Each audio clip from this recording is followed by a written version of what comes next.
petitioner that is the Republican Party, Liberty Party, has alluded to evidence which largely is pegged to the chairman of Iebc affidavit that he presented before the Supreme Court. He has not presented evidence by himself of what he knows by himself in regard to the conduct of the vice chair of the Iebc. So, chair and members of the committee, this petition is not available for to be accommodated for channeling because the petitioner himself has not alluded, has gone off the provisions of the Oaths and Statutory Regulations Act. That's the point I wanted to make. Thank you. Thank you very much. Chitamba, that is the name? Geshamba. Geshamba. Geshamba. Thank you very much. Geshamba, we hear you. Thank you, Mr. Chair. 1 minute. Yes, indeed. I would wish to first associate myself with the submissions of my colleagues. I would equally wish to highlight to the House on issues of Article 50 on the fair hearing, Section 3 and Section 35 of the Public Officers Ethics Act, and more importantly, Mr. Chair, Article 35 of the Constitution on access to information. It is our contention, Mr. Chair, that Article 35, on account of the petitions that have been presented before this House, has been greatly violated. And as my colleague, Mr. Nyaberi, has indicated, that all the petitions and the allegations before this House are not supported by any evidence. And if there was any evidence, and in line with Article 35, then this House is mandated to call upon the evidence to be supplied by the petitioners. And in conclusion, I will just indicate that perhaps, and on the face of the petitions, these are petitioners who have come out as persons who had their feelings hurt by the alleged actions actions of the four commissioners. And there is no forum under law that provides for hurt feelings. And definitely not this House. And as per your prayer, Mr. Chairman, and I would quote, that you sought that the deliberations be seen to be fair, just, and right. And we extend that opportunity back to the floor for the objections that have been raised before you to be given the due consideration on account of the lives of the petitioners before you. That is all. Thank you. Thank you very much. We've heard you. We need to give you some decision in a few minutes. The most important objection that you have raised is on jurisdiction. Because once we resolve that... A point of order, Mr. Chairman. Would the other counsel for the other parties, petitioners, be given an opportunity to respond before Chair, you take it on? Which counsel? For the petitioners. For the petitioners. Does he wish to do so? Procedurally, you wish yes, to do so? Mr. Chairman. Chair, he didn't ask you for it. I thought he was satisfied. But if he wants to say anything, let him say so. I'll get my time and I'll respond at that particular time to all the issues raised. Thank you very much. So the issue of the jurisdiction, your response would be we have jurisdiction. So why don't you go and determine whether we have or we don't? Yes, there is jurisdiction for this committee. Chairman. Chair, on the point of order. Of course, as a matter of procedure, which Chair, you know I don't want to belabor, Senator Kongo has a right to respond to the issues raised by the respondents.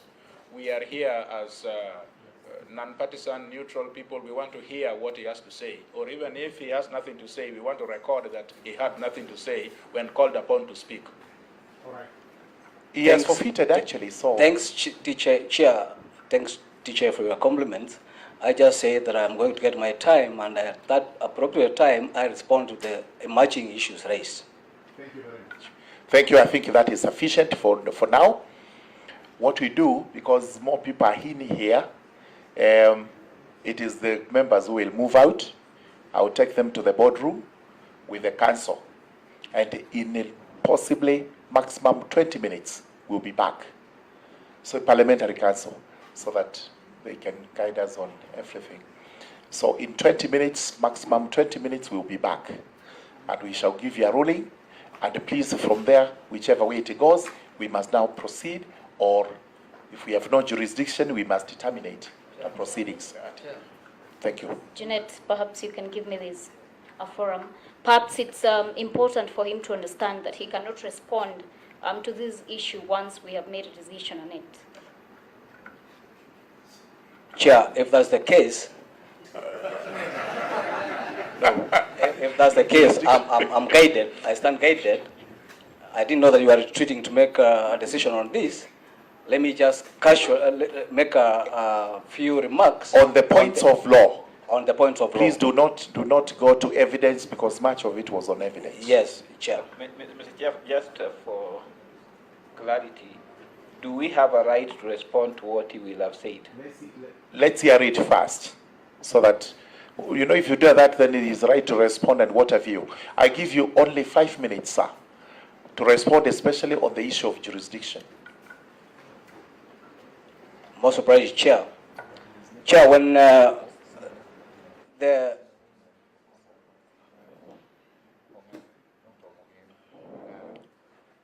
when the first petitioner lodged the petition in Parliament, it was sent to the Speaker, to the Clerk of the National Assembly. And I understand, Chair, that petition was sent for scrutiny to the relevant legal department, which brought to this committee.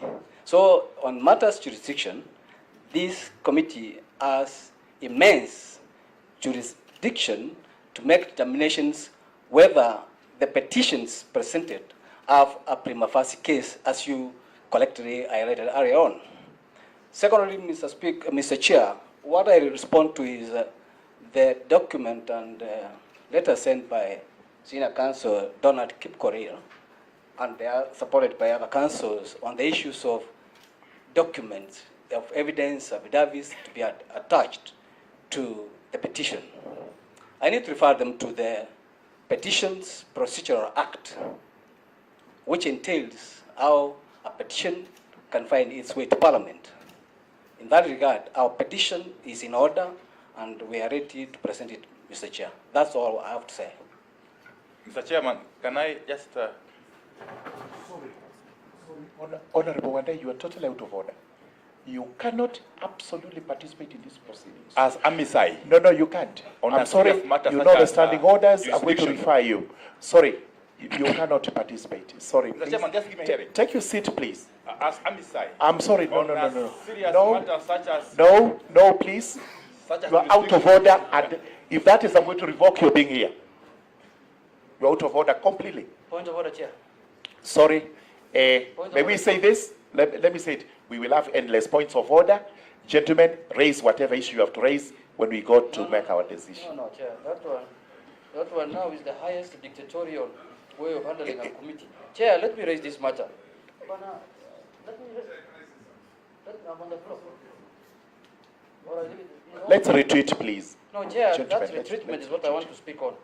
Chair, the issues that have been raised by the lawyers, the preliminary objections that have been raised by the lawyers representing the respondents, Chair, are very, very heavy matters, Chair. They have raised issues. No, I don't need to retreat, because what is done in private can be harmful to the public. Let us do our things in public so that people know, Kenyans know what we are doing. We are representing Kenyans. So, Vice Chair, I cannot do things in private. So, Chair, these issues are very heavy. Thank you. No, I'm going. Chair, I'm proposing this. We want to digest those issues, analyze them, internalize them, so that we can come back when we are seized of these issues properly. Thank you. So, Chair, I stand on my feet to move a motion that we adjourn this committee officially for now, until such a time when now we reconvene. 20 minutes cannot be enough, Chair, to digest issues that have been raised on jurisdiction, issues of fake names and wild chase goose and hot airs. Chair, those things are very heavy. We may actually need 5 minutes to and do Chair, that. we are not listening here to a presidential petition. We have all the time to analyze things in this committee, Chair. Thank you very much. One of the reasons why Parliament loses petitions all the time in court, Chair, is this issue of hurrying up the petition. Thank you. We are in a hurry to score politically. This is a political process, and we want to score politically, and we want to appease people that we have done our work. No, Chair. Let us adjourn the committee officially so that we can retreat and agree when to reconvene. That's our position. Actually, on the minority side, we want to consult more with our researchers, Thank you. our lawyers. Under standing order 230, we are allowed to consult experts. We want to go and consult experts on these issues. Some of us are laymen. The other day when we were in the committee, Honorable Junet, please, you can't go on forever. Let me finish. The other day when I was in the committee, we did not agree on this timetable, but you used some words. Somebody who's like me, who's not a lawyer, will not understand. Juriscata, jurisdicata. Those things I have to go and consult. Thank you. I have to go and consult my lawyer, Chair. That's the position. Thank you. We have enough representation for Parliament, for advocates. Honorable Farah, I think we are happy. Anything else is going to be raised when we go to the boardroom. We have maximum 20 minutes. All right? So, order. It is in agreement. We have agreed. We can use that 20 minutes, 20 minutes to decide that we are not in agreement. we are going again for 2 hours or so. Thank you very much. Let's retreat. Honorable Chair, Chairman, a point of order. Honorable Chair. Chairman. Chair. Honorable Chair, but it's also good to also remind Honorable Junet that in the timetable he says that we did not agree. He actually did not attend that meeting. And so he did not participate in it, but all the other members attended. Chair, that's not true. Chair, that's not true. I attended the meeting. Chair, I attended the meeting. That's where you brought the issue of juriscata. I need to know what is juriscata.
When you au melande bado umeumia brother. Bwana mbili Niko moja. Sawa. Ila kimeila sawa.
We will consider. If at all, we shall retreat.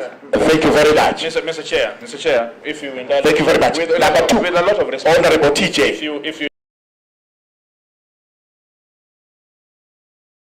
just a minute, Mr. Chair. You see, until I am, if I am within the squares of Standing Order 107, as a member for Waraka and as a member of this committee, I'm entitled to be